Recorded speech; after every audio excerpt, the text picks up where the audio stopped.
இன்றைக்கி இந்த உலகத்தில் பொருளாதாரமாக இருக்கட்டும், இல்லை ஒலிம்பிக்கினுடைய பதக்கப்பட்டியலாக இருக்கட்டும், இல்லை சாஃப்ட்வேரில் இருக்கட்டும், எல்லாத்துலேயுமே நம்பர் 1 அப்படின்னு பார்த்தீங்கன்னா நம்மளுக்கு யூஎஸ்ஏ, அமெரிக்கா அப்படின்னு தெரியும். ஆனால் அந்த இடத்த இப்போ சைனா எப்பயோ பிடிச்சிருச்சு. இப்போ இல்லை, கிட்டத்தட்ட ஒரு வருஷமாக கிட்டத்தட்ட பிடிச்சிருச்சு அப்படின்னா உங்களால் நம்ப முடியுமா? நம்பி தான் ஆகணும். அது உண்மையும் கூட. சரி, இது அது இல்லாமல் இப்போது சீனாவுக்கு ஒரு மிகப்பெரிய தங்க புதையல் கிடச்சிருக்கு. கிட்டத்தட்ட 10 லட்சம் டன்னு தோரியம் கிடச்சிருக்கு. தோரியம்னா என்ன? உங்களுக்கே தெரியும். ஒரு அணு ஆற்றல் மூலமாக நம்ம இப்போ அதிகமாக பவரை தயாரிச்சிட்டு இருக்கோம். அந்த அணு ஆற்றலுக்கு தேவையானது யுரேனியம், புரோட்டானியம் அப்படின்னு சொல்கிறாங்க. இந்த 2 தனிமம் தான். ஒரு யுரேனியத்தால் ஒரு யூனிட் தயாரிக்க முடியும் அப்படின்னா, ஒரு தோரியத்தால் 200 யூனிட்டு கரண்ட் தயாரிக்க முடியும் அப்படின்றாங்க. அப்போ எவ்வளவு மடங்கு பாருங்கள், அதனுடைய பவர் என்னன்னு பாருங்கள். 10 லட்சம் டன்னு தோரியம் சீனாவுடைய ஒரு மாநிலத்தில் கிடைச்சிருக்கு. அதாவது இதை எப்படி கிடைச்சிது அப்படின்னா, சீனா அந்த மாநிலத்தில் இருக்கிற ஒரு அறிவியல் வல்லுநர்கள் குழு அமைக்கிறாங்க.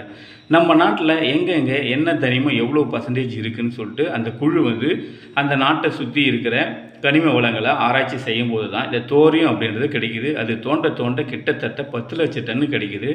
இந்த 10 லட்சம் டன்னு தோரியத்தை வச்சு கிட்டத்தட்ட 60,000 வருஷம் கரண்ட்டை தயாரிக்கலாம் அப்படின்னு சொல்கிறாங்க.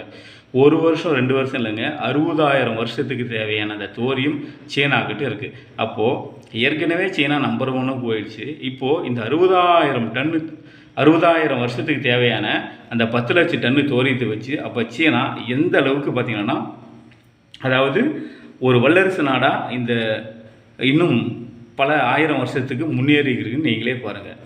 இப்போது சீனா, நம்ம எப்போவுமே சொல்லுவோம், சீனாவுக்கும் நம்மளுக்கும், அதாவது அமெரிக்கா முன்னேறிச்சு, இன்னும் இந்தியா முன்னேறலை அப்படின்னு நம்ம பல முறை நம்ம மனசு வேதனைப்படுவோம். அதுக்கு நம்மளே ஒரு ஆறுதல் சொல்லிக்குவோம். ஆனால் அமெரிக்காவில் பார்த்திங்கன்னா ஒரு 30 கோடி தான் மக்கள் தொகை, நம்ம 150 கோடி மக்கள் தொகை. ஸோ மக்கள் தொகை அதிகமாக வச்சுருந்தா நம்ம பின்னாடி தான் இருப்போம்னு நம்ம சொல்லுவோம்.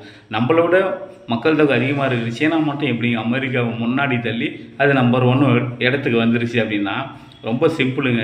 நம்மளை விட, அதாவது கிட்டத்தட்ட 20 வருஷத்துக்கு முன்னாடி 2 பேரும் பார்த்திங்கன்னா இதே மாதிரி மக்கள் தொகை அதிகமாக இருந்தோம், பொருளாதாரத்தில் அவங்களும் நம்மளுக்கு பின்தங்கி தான் இருந்தோம். ஆனால் அவங்க எப்படி முன்னுக்கு வந்தாங்க அப்படின்னா, அதாவது ஆராய்ச்சிங்க. ஒன்று, மக்களுக்கு எல்லாருக்கும் படிப்பறிவு கொடுத்துருக்காங்க. இன்னொன்று ஆராய்ச்சி. ஒரு நாடு ஆராய்ச்சி செஞ்சுக்கினே இருக்குங்க. உங்களுக்கே தெரியும், சீனா செயற்கை சூரியனே உருவாக்கியிருக்காங்க. நார்மல் சூரியனோட அது கிட்டத்தட்ட பல மடங்கு வெப்பத்தை கொடுக்குன்றாங்க. நம்ம நார்மல் சூரியனே இருக்கிறதுலே பல டிகிரி செல்சியஸ், கோடி டிகிரி செல்சியஸ் வெப்பம் கொடுக்கணுவோம். சீனா தயாரித்த அந்த செயற்கை சூரியன் அதை விட பல மடங்கு வெப்பத்தை கொடுக்குன்னு சொல்கிறாங்க. ஸோ இந்த மாதிரி பல ஆராய்ச்சிங்க. உங்களுக்கே தெரியும், நம்ம இந்தியா அதாவது ஒரு ஃப்ளைட்டு ஏரோப்ளேனை எந்த நாட்டிலேருந்து இறக்குமதி செய்யலாம், ஃப்ரான்ஸ் கிட்ட வாங்கலாமா, அமெரிக்கா கிட்ட வாங்கலாமா, 4x விமானம் இவங்ககிட்ட வாங்கலாமா, அவங்ககிட்ட வாங்கலாமா நம்ம சொல்லுவோம். ஆனால் சீனா பார்த்திங்கன்னா அவங்களே புல்லட் ட்ரெயின் ஆகட்டும், எதுவாக இருக்கட்டும், அவங்களுடைய சொந்த தயாரிப்பு, தற்சார்பு தொழில் அப்படின்வாங்க இல்லையா, சொந்தமாக அவங்க தயாரிச்சுக்கிறாங்க. எதுவாக இருந்தாலும் சரி. ஸோ அந்த மாதிரி தான் நம்ம முன்னேறணும். இப்போ கொஞ்சம் கொஞ்சமாக பிரதமர் மோடி அவர்களேருந்து அதை அறிவிச்சிட்டு வராங்க. பட் ஆனால் இது இன்னும் பல மடங்கு வேகமாக இருக்கணும். ஆராய்ச்சிக்கு முக்கியத்துவம் அதிகமாக கொடுக்கணும். படிப்பு அறிவு எல்லாரும் கொடுக்கணும். ஆராய்ச்சி very very very very important. So இது மூலமாக தான் சைனா பார்த்திங்கன்னா உள்ள ட்ரெயினாக இருக்கட்டும், ஃப்ளைட்டாக இருக்கட்டும், போர் விமானங்களாக இருக்கட்டும், எதுவுமே உங்களுக்கே தெரியும், நம்ம ஃப்ரான்ஸ் கிட்ட வாங்குவோம், ரஷ்யா கிட்டேருந்து வாங்கலாம். ஆனால் அவங்க யாருக்கிட்டேருந்து வாங்குகிற எந்த ஒரு ஐடியாவில் அவங்களே தான் ஓனாகவே தயாரிப்பாங்க. அந்த மாதிரி நம்ம என்றைக்கு வரமோ அன்றைக்கி தான் இந்தியாவும் முன்னேறும். உங்களுடைய கருத்து இதில் என்ன? நம்ம நாடு என்றைக்கு முன்னேறும்? உங்களுடைய கருத்துக்களை கமெண்ட்டில் பதிவு பண்ணுங்கள். நன்றி மக்களே. தேங்க்யூ. பாய்.